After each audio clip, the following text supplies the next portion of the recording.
Good evening, all. Ira Epstein of Linn & Associates with your metal market wrap-up for this Tuesday, October 6, 2020, 6:10 p.m. Central Time. Well, the metals took it on the chin. In fact, the stock market took it on the chin as President Trump basically told his negotiators that the president has had enough. Not enough is being done, that Ms. Pelosi is not negotiating in good faith. This is his take on it. Of course, Ms. Pelosi says that the president doesn't care about the American people and he's not giving in. So what happens? Well, the worst case scenario, there will be no COVID relief package until we get right to the presidential election. Now, after that election, depends who wins. If the Democrats win the presidency, they're going to jam through as best as they can a large package. So the break in the stock market, probably very temporary. If President Trump wins the presidency, he will fight for his own version of a package, but it won't be as large. So we're left waiting. Today was a disappointing day, and that's the way to look at it. So now the question is, what happens? Even copper gave up quite a bit because this is a blow to the world economy. We're not going to come out of anything and do anything in terms of real relief as today Fed Chair Powell asked for when he was speaking before a national economic conference, and he said it really requires both monetary and fiscal policies, and more has to be done, and you just got the answer to what he wanted, not more at this point. In the gold, when we go to a weekly chart of only closing prices, well, what you've got is a market that has fallen back to the 18-week average of closes. Now remember, because this is only closing prices, the moving average that is here is typically very similar to the one on the daily bar chart because it's looking at 18-day moving average of closes. This is the 18-week. So they'll be similar, but not necessarily the same. When we look at the daily bar chart, as gold was stepping up here and rallying, and we had this big break, we fell back down in here to the 1850 level, which was the top of this small consolidation area. The market rallied, and it ran into the bottom of this area right here, which was another consolidation area. What is the pattern on the chart? Well, there is none. You have a pattern of a higher high with today's high made in the market, and then you have an outside day down today with a lower low. You do not have a trend. If it's a downtrend, it should have lower highs, lower lows. You don't have that. Where did the market fail? My theory, and you watch regularly, is that I call the 18-day moving average the line in the sand. And that's because the market often rallies to that number to figure out what it wants to do next. Well, that's all it did. It spent 3 days basically hitting that number, gave up. Where's the support? Well, the first level of support's 1874.80. It proved itself right here about a week and a half ago when it got there, and remember what I had said. I said that longer-term traders like to step in at key moving averages, the 100, the 200-day, those are important to them. When they buy those numbers, to me, they just close their eye. They like candles. I laughed about it, but it's what I believe. You got back up to the 18-day moving average. Maybe that's where they took some money off. And if it falls back here, I wouldn't be surprised. It's whatever they took off, they're putting back on.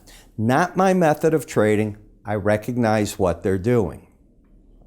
When we put onto this chart the Bollinger Bands, it's way under there. It's into the 1847 level. So if the market wants to slice through there, the next big support starts there. But the way it's breaking down, if the market makes a run at it and doesn't hit it right away, it'll drop under the market a little further. That's the nature of the beast right now. When you take a look at momentum, it had been pointing up coming into today, and then let me point this actually coming into today. Here you go. Then with today's action, it started arcing sideways, and now tonight it's actually crossed over back into a bearish mode with the red line back under the blue. So you say that the D, there's a K and a D line. This is the K, the red. The D is the the blue line, the 4021. So the shorter term number, the K, that wiggles around the longer term number. What's the difference of them? One is on the traditional way, 3 days of the formula. The other's 5 days of the formula. That's it. That's all the difference is, but it's like a shorter term and a longer term moving average. So you got a bearish crossover there. That's the way to look at it. If the market wants to go to support, 1874.80. The gold-silver ratio is back up to a number it had been at. If it continues from here, it says that silver is going to be weaker than gold. When we go to the silver market, we had the same pattern.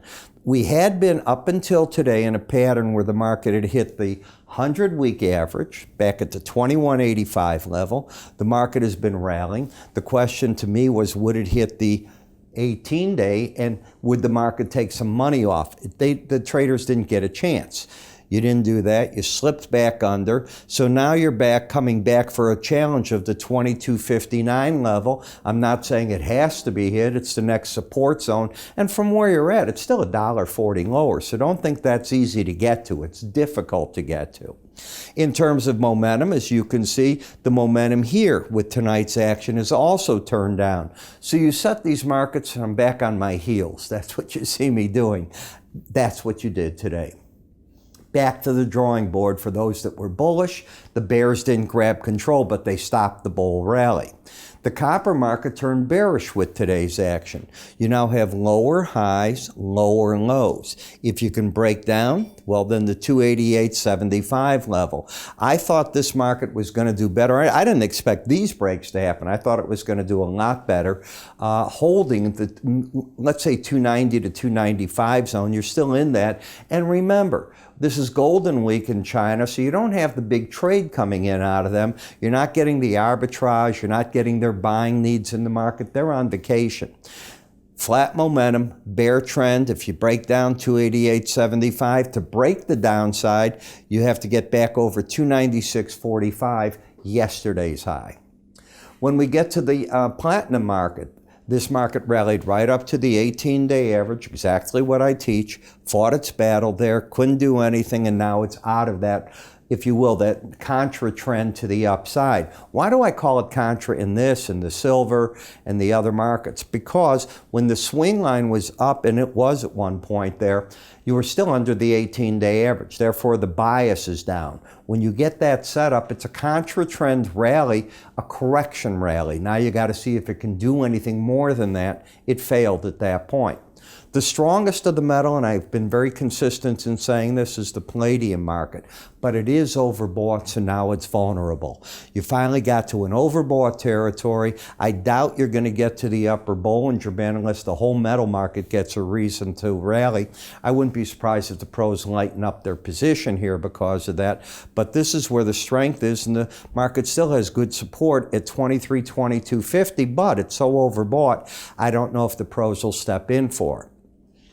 Last, the dollar index, which, as you can see, the market finished up on the day just over the 18-day average. If it takes out 94.09, this will have been a failure to try a downtrend in the dollar. The dollar obviously came back to that support as it said, okay, wait a minute, no COVID relief, the world gets nervous, and that's what happened.